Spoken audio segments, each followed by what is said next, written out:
Thank you, Mr. Presiding Officer, Mr. President. Thank you. Madam Witness, being the special disbursing officer, you are the only official allowed to disburse the funds. Tama po ba? Based sa GC po, Your Honor, ako po ang person mag-disburse, Your Honor. Correct. Now, can you delegate these powers to others? Gidisburse ko po ang confidential fund, Your Honor, sa aming security officer, Your Honor. Hindi, yung pagiging disbursement officer mo, are you allowed to delegate to others? Basta, Your Honor, ang aking pag-disburse, gidisburse ko po sa security officer, Your Honor. Yan po ang trabaho ko, Your Honor. Oh, so Gidisburse, therefore the answer is no. You cannot delegate your powers to others, no? Iba yun, nire-release mo eh. Sabi mo eh, di ba? All right. Now, my question is this. Hindi ka pwedeng mag-delegate sa mga regional officers. Wala kayong regional officers, ano, sa OBP? Wala kaming regional po, Your Honor. Yun. Kasi, in your utilization report submitted to Senate President Mig Subiri, you had 132 areas nationwide, yung activities within 11 days and even over the holidays. So, kanino nyo dinelegate itong 132 areas na nag-distribute kayo? Kung hindi ka pwede mag-delegate ng power, ikaw lang mag-isa.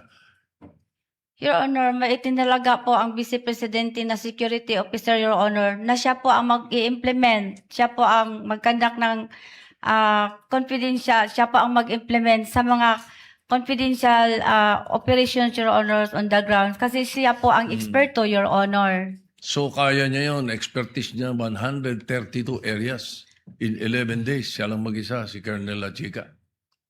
Hindi ko yan masabi, Your Honor. Kasi ang alam ko lang, si Colonel La Chica po, ay siya po ang itinalaga na security officer, Your Honor, ng Office of the Vice President. Ay siya po ang aming commanding chief, Your Honor, for the BPSPG, Your Honor.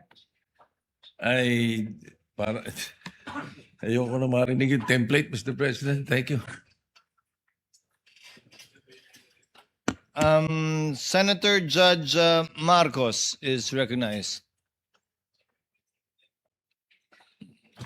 Magandang hapon po. Maraming salamat, Presiding Judge. At maikli lang yung mga tanong ko. Huwag kayong mag-alala.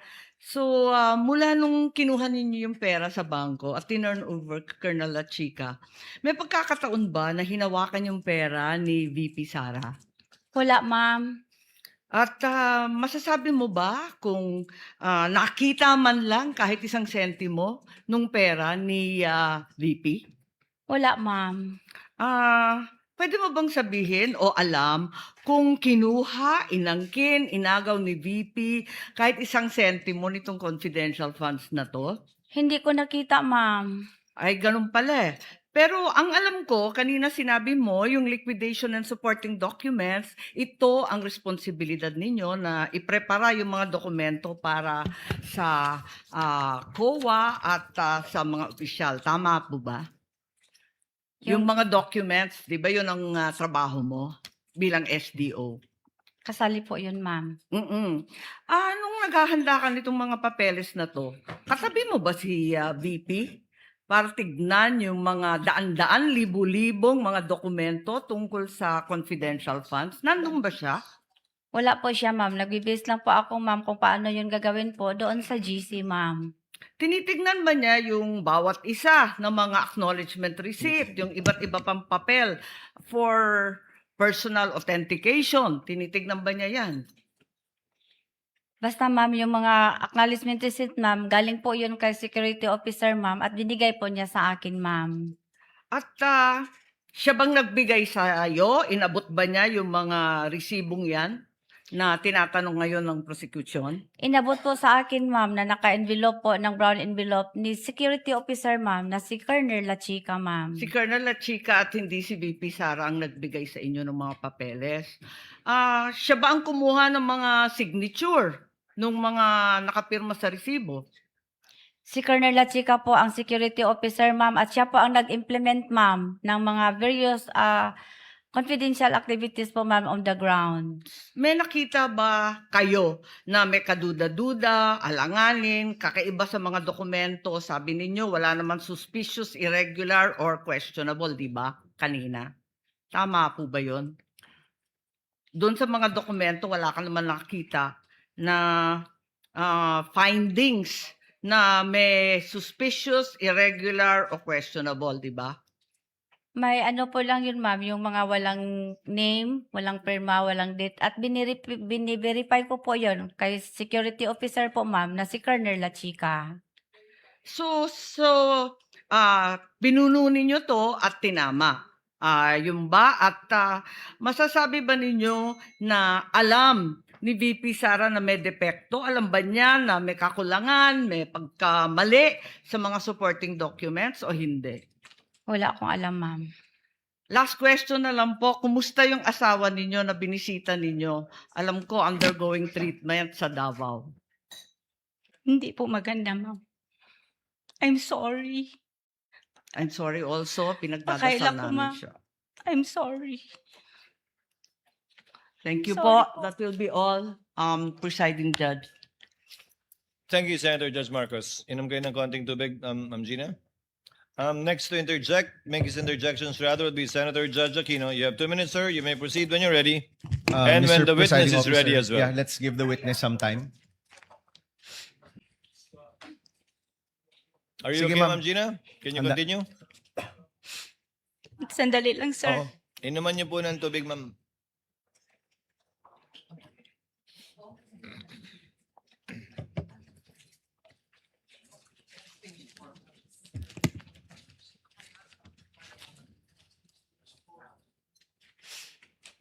I'm sorry. I'm sorry to each one of you.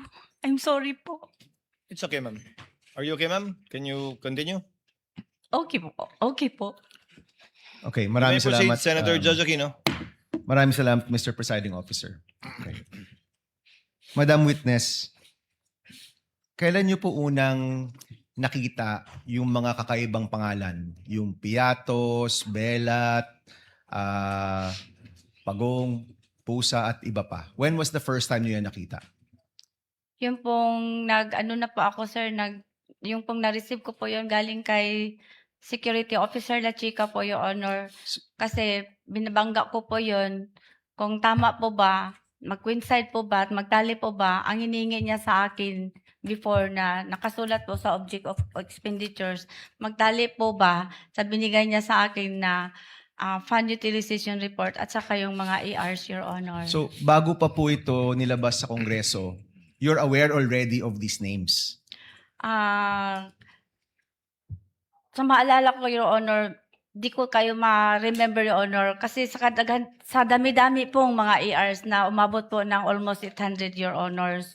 Oo. Di ko na maalala, Your Honor, kung anong particular name po, Your Honor, kasi po doon po ako nag-concentrate, Your Honor, nagtatali sa amount po at sa anong klase pong expenses na dapat po na kung anong expenses po, dapat po within the guidelines po sa GC ang mga expenses na na-incur, Your Honor. So kaklaruhin ko po nung una pong binigay sa inyo, wala ho kayong napansin kakaibang pangalan. Napansin nyo na lang nung lumabas na ito sa balita.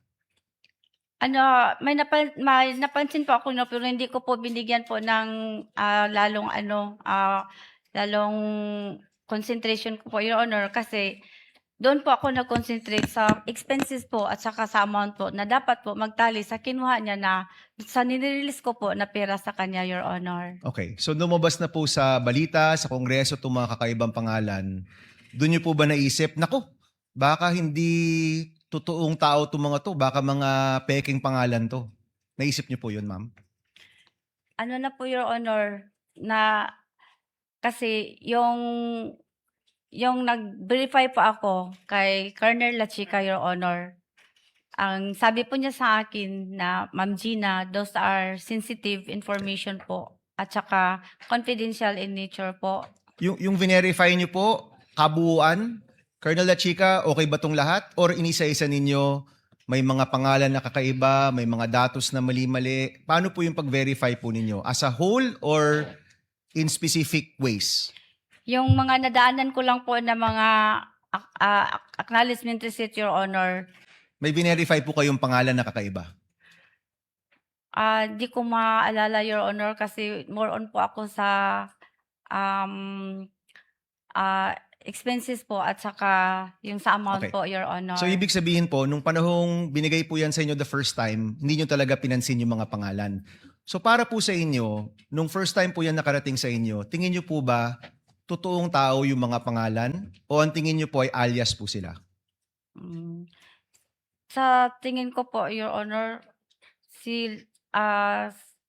naniwala po ako kay Colonel La Chica, Your Honor, kung ano po ang binigay na mga Opo. forms o mga reports nga galing sa kanya, Your Honor. Okay. Nagtiwala po ako na totoo po yun, Your Honor, at okay po yun, Your Honor, kasi siya po ang tinalagaan ni Vice President. May tiwala po din si Opo. Vice President Sara sa kanya, Your Honor. Madam Witness, I just want to be clear. Gusto ko lang malinaw na malinaw. Sa tingin nyo po, totoong tao yung mga pangalang yon o sa tingin nyo po, mga alias po sila ng mga totoong tao?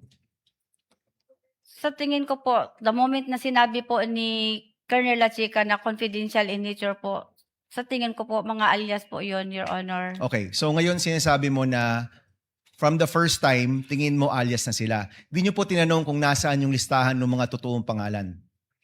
Hindi na po ako nagtanong, Your Honor, kasi confidential in nature po yun, Your Honor, at saka mga sensitive information po, Your Honor, sabi po ni Security Officer La Chica, Your Honor. Opo, pero pagdating naman po ni Colonel La Chica, tatanungin na rin namin siya kung nasaan yung listahan ng mga pangalan yun.